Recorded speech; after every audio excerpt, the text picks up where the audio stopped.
नमस्कार। आज हम रिएक्ट के एक ऐसे टॉपिक की बात करने वाले हैं जिसमें अक्सर डेवलपर्स का सिर चकरा जाता है। जी हाँ, कॉन्टेक्स्ट एपीआई। तो चलिए आज इस गुत्थी को सुलझाते हैं। और देखिए, अगर ये टॉपिक मुश्किल लगता है तो इसमें कोई हैरानी की बात नहीं है।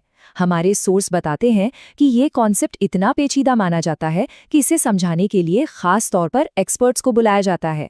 पर चिंता की कोई बात नहीं, हम इसे मिलकर बहुत ही आसान तरीके से समझेंगे। तो सबसे पहला सवाल, आखिर इस कॉन्टेक्स्ट एपीआई की जरूरत पड़ी ही क्यों? इसकी कहानी शुरू होती है रिएक्ट में डेटा को एक जगह से दूसरी जगह भेजने की एक बहुत ही आम प्रॉब्लम से। अच्छा, चलिए एक सिचुएशन कल्पना करते हैं। मान लीजिए हमारी एप्लीकेशन का जो सबसे टॉप लेवल कंपोनेंट है, जिसे ऐप कहते हैं, उसके पास यूजर का सारा डेटा मौजूद है। अब ये जो ऐप कंपोनेंट है, ये अपने अंदर एक डैशबोर्ड कंपोनेंट को दिखाता है। यहाँ तक तो सब सीधा साधा है ना? एक कंपोनेंट दूसरे को रेंडर कर रहा है, सिंपल। लेकिन कहानी यहीं खत्म नहीं होती। उस डैशबोर्ड के अंदर एक साइड बार है और फिर उस साइड बार के भी अंदर एक प्रोफाइल कार्ड कंपोनेंट है।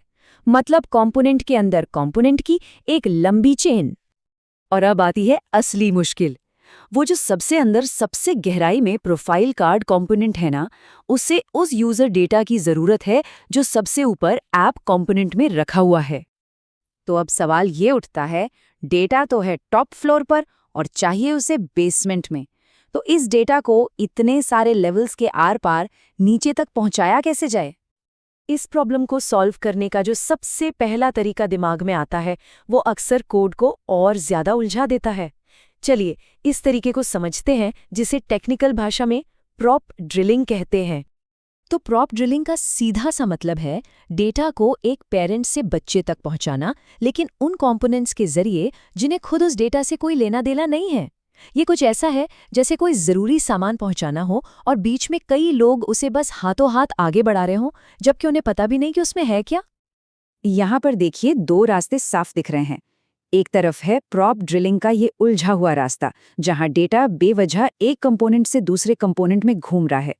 और दूसरी तरफ है एकदम सीधा साफ रास्ता, एक सेंट्रल स्टोर, जहां से कोई भी कंपोनेंट सीधे डेटा उठा सकता है।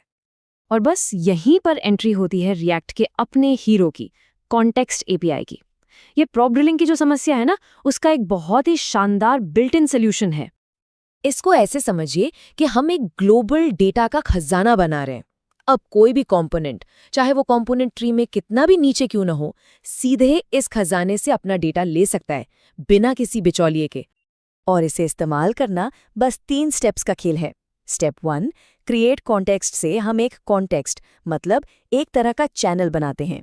स्टेप 2, हम अपनी एप्लीकेशन को एक प्रोवाइडर से लपेट देते हैं जो उस चैनल में डेटा डालता है।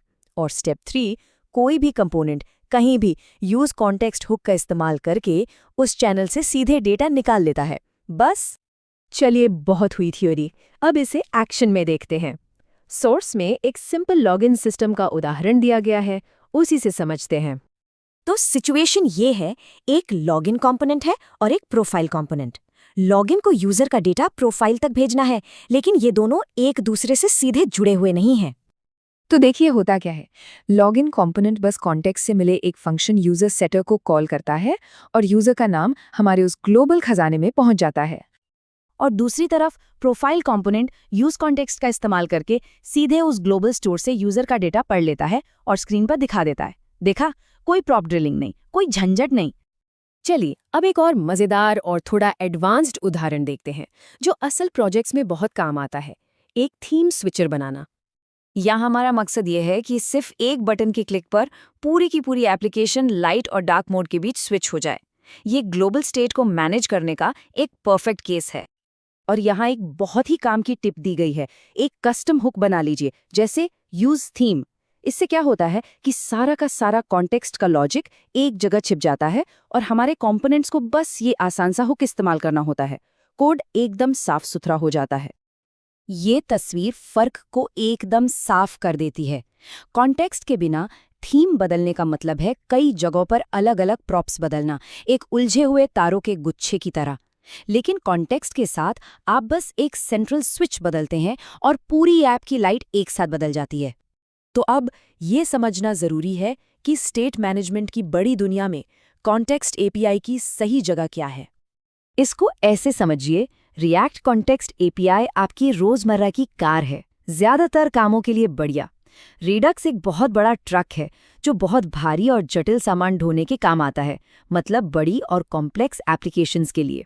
और ज़ुनस्टैंड, वो एक तेज मॉडर्न इलेक्ट्रिक स्कूटर है, हल्का फुल्का और फुर्तीला। तो अब हम ये तो जान गए हैं कि कॉन्टेक्स्ट क्या है और कैसे काम करता है। असली सवाल यह है कि इसे कब इस्तेमाल करना सही है। याद रखिए, थीम बदलने, यूजर की लॉगिन स्टेट या भाषा बदलने जैसी ग्लोबल चीज़ों के लिए जो बार बार नहीं बदलती, ये एक बेहतरीन टूल है। लेकिन जब एप्लीकेशन का डेटा बहुत तेज़ी से और कई जगहों से बदल रहा हो, तब शायद रिडक्स जैसे ज़्यादा शक्तिशाली टूल की ज़रूरत पड़ेगी। सही काम के लिए सही औजार चुनना ही एक अच्छे डेवलपर की पहचान है।